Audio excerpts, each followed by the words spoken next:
So yeah, folks, I just wanted to create this video addressing the typical common Ford Lincoln Mercury problem where, you either get no AC or you get AC and you get no heat.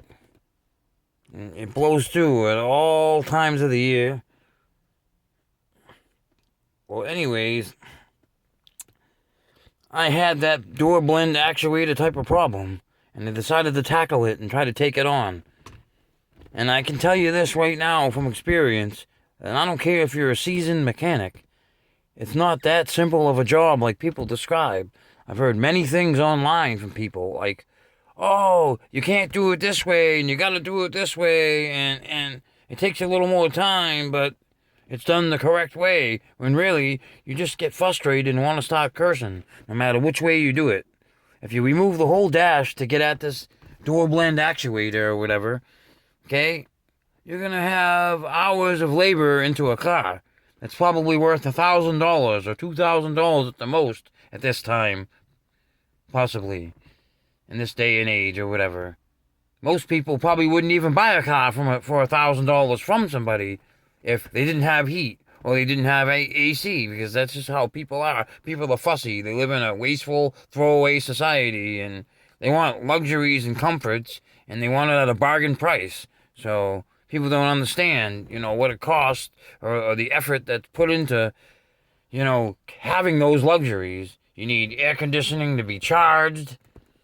There could be leaks in the system somewhere else, heat should be a basic luxury or a comfort, you would think. But anyways, so my whole thing is, you can go into the glove box, go into the airbag, rather, to get at the door blend actuator, like people have suggested. Now, there's nothing wrong with trying that method. However, that method isn't as simple as people describe it is. You got to take out the air duct vents, you got to take out a few bolts, and then trying to get at any bolts on the factory actuator is almost impossible. It's almost impossible to get at any of those bolts. Then people tell you, oh, well, it's so simple as just snapping the old actuator out. Well, that isn't quite true. It's not exactly like they describe. When you're in there trying to snap out the actuator, you could end up snapping off other plastic parts and busting holes inside of your dash. So now you're going to have another problem. You're going to have air coming in from unknown areas. Then, the other common problem is, like what happened to me, I tried to take out the one screw or the one bolt that was holding the front part of the actuator into the very front of the vehicle.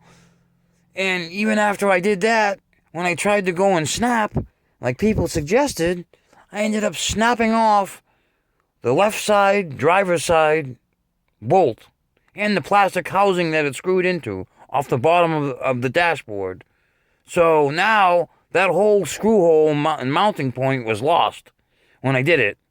I also cracked pieces in my dash trying it, and I still couldn't get the thing out.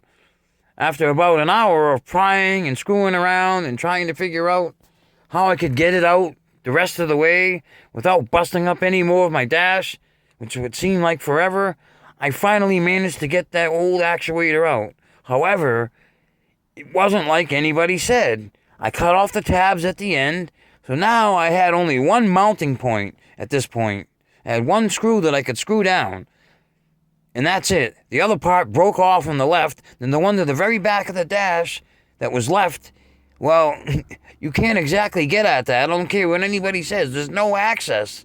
The only one that's accessible in this car is the front screw that everybody can manage to get out, and then after that, the other two screws, forget it. So once you try to get the new actuator in and screw it down by at least two mounting points, it's impossible to get at that back screw. So if you're lucky, you can slide the thing on underneath the screw, however far it's sticking up, but you're not going to be able to tighten it down after you get the actuator in. So if you loosen the screw too much, there's going to be a space that's pretty big between the last finger that goes in the back of this actuator. So then it might wobble around if the force is too great from the actuator trying to move and pull the rod forward or backwards. So it might fall apart at some point or whatever. or not be stable enough to hold this rod, which the rod seemed to move pretty easy when I did it, so hopefully that wouldn't be a problem, but it's pretty much a nightmare. Also, I had another problem. What I had going on here was the air that was coming out, hot air, even during the warm day, it ended up coming out to the frost and the floor vents. And it was the frost and the floor vents only. No matter what button I pressed, I couldn't get it to come out the vents. So that's another problem. So what you may have to do for that is start tracing the main vacuum line, which goes under the hood. The black line. And then there's a few other vacuum lines that go to the dashboards.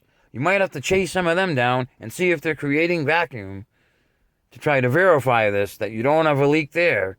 And if you don't have a leak there, then what you can do is try to attack the common culprit of this problem. Like I said, I had two problems. Not only was the actuator not working, I put the new actuator in, started getting cool air down at 60 degrees out of it at that point, and the heat wasn't on anymore, I noticed. So I got that working. Then I had to go and tackle the electronic automatic temperature control unit here, which I have in my hand. So I've taken this thing out. I ripped this out. I mean, most mechanics will tell you that they've replaced a few of these, and that was the problem that the customer had when they came in, which that might be true, but you're going to a junkyard and you're gambling that this one that's been sitting around in the junkyard is magically going to work right out the gate, which it's probably on its way to being rebuilt as well. And some mechanics don't seem to know about rebuilding these units. So that's a whole nother story, and it could be a whole nother big separate charge for you. They could end up charging you $200 or $300 for this box just to install it, when it's probably a $20 or $40 box at a scrapyard that you could get and put in yourself, which wouldn't be that difficult. However, that's not just going to work for everybody. What you really could do is take your old one out and rebuild it. So what I'm going to do with this thing is I'm going to take it apart and replace the dreaded O-rings syndrome in here. It typically fails in these. There's 4 rubber O-rings, and they need to be replaced in order to maintain a solid, airtight, constant vacuum. And more than likely, they're not working properly. So that's pretty much what's going on with this unit. And the reason why I know this for sure is because I've verified vacuum pretty much. I've got vacuum coming out of these hoses. They're going to the back of this. Coming out of the lines are going to the back of this. So I definitely have vacuum in the system, so I don't have to do much tracing. It's more than likely the problem is in this control unit. So if you hear vacuum coming out of this thing, when you pull this thing out, or if you put your hands over the holes here, and you notice you have vacuum, then you shouldn't have a problem figuring out what the next step is, and you clearly just got to work on this electronic control unit. Just needs a rebuild. So you get a couple of O-rings, part number 007, and you install them into the solenoids here that are inside this control unit, which I'll show you right now. And once you do that, your heat and AC functionality should be restored. It should work and blow correctly out of every vent. The top, the bottom, the sides, the middle, whatever. And a lot of times, when this control unit is going bad, and it's not creating enough or the proper vacuum, you won't get AC because it will default itself to heat and defrost mode. To floor and defrost mode or whatever. So, not only will it be stuck on floor and defrost, it also might not engage the air conditioning. Also, if the actuator is no good, it also might not allow the AC to engage, because on these type of units, you got to have the temperature control down to 60 degrees before the AC will engage. If for some slight chance the AC does engage while the temperature control was cranked up, then you'll be trying to blow air conditioning through 90-degree air, if that makes sense, which obviously wouldn't work. So you clearly be feeling warm air still. So you got to figure out what problem you most likely have, and once you take care of those problems, whether it's one problem, two problems, or three problems, it could be a vacuum leak in one of the lines that's dry cracked. You have that problem, and you take care of it, then your heater should work as normal. Not to mention, there's a diagnostic mode in this thing that can tell you what's going on with your system. So you don't have to do a bunch of guessing. The manual climate controls with the knobs, they don't have that option. But on this model, on this electronic control unit, it does have the option. So all you'd have to do to figure out what's going on with this module is press off and floor quickly and then hit automatic. And it'll go into the self-diagnostic test mode. And the thing will show square bars going across the screen in a circle. That means they're scanning for codes. It's in scan mode. It's checking the system. And then as soon as it's done, if it finds no codes, it'll blink on, off quickly and come back on and show 888, and then it will go out. Now, if it finds a problem, it will pop up a code.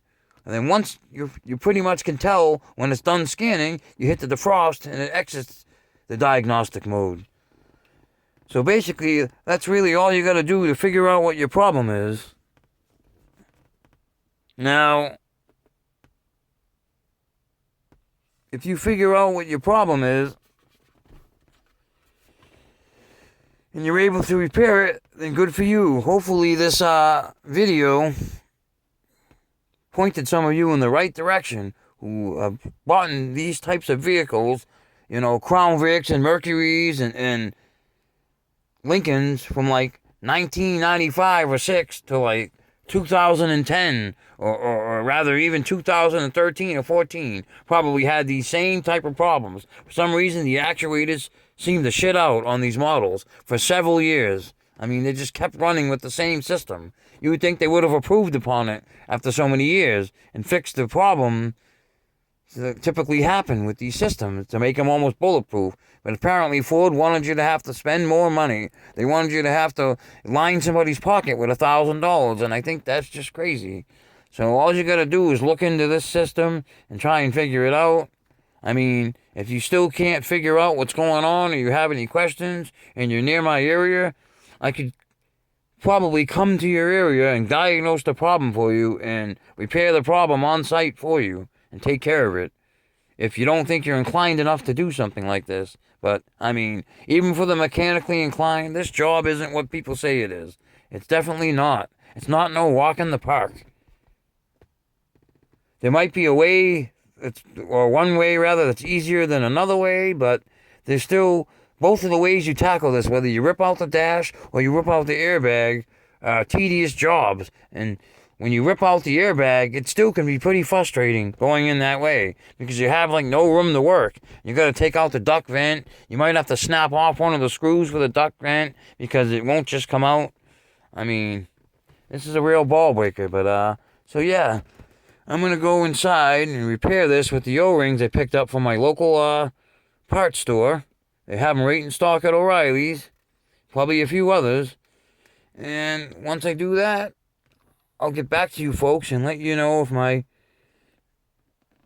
circulation in my vent systems has been restored. Let you know if the air is blown correctly through all vent systems, which it should be. And the AC should probably blow ice cold too. See, I don't know if there's enough Freon in the system to make the AC work, but you really don't want to start screwing with that part of the system until you verify that you have proper vacuum and that you have proper control getting through the system. So that way there, the AC can kick on properly. You could still have Freon in the system here, and then you go out and buy some Freon and try to add the stuff yourself and squirt in a few cans of it and blow up your system because you didn't realize what was going on. I mean, obviously people have gauges. The charge kits have gauges on them. You should be able to tell if you're over full or not, but some of them, they allow you to squirt the fluid in, and you can't tell how much pressure is in the system right away until the thing runs for a bit. So then you could chance overflowing your system and blowing something out. So, I mean, I suggest you try to make sure all the vents and the vacuums and, you know, the blend door is working properly first before you go and try to charge anything up. The AC might even work right out of the gate for me once I repair this control unit. But if it doesn't, then I know I probably just need to get a can of Freon or whatnot. Because I can clearly tell that my lines are in fairly decent shape, and they're more than likely not leaking any air or any Freon out of them. So nothing's more than likely leaked out of the system. So I should be good to go. Anyways, thanks for watching. I hope some of you took something away from this video.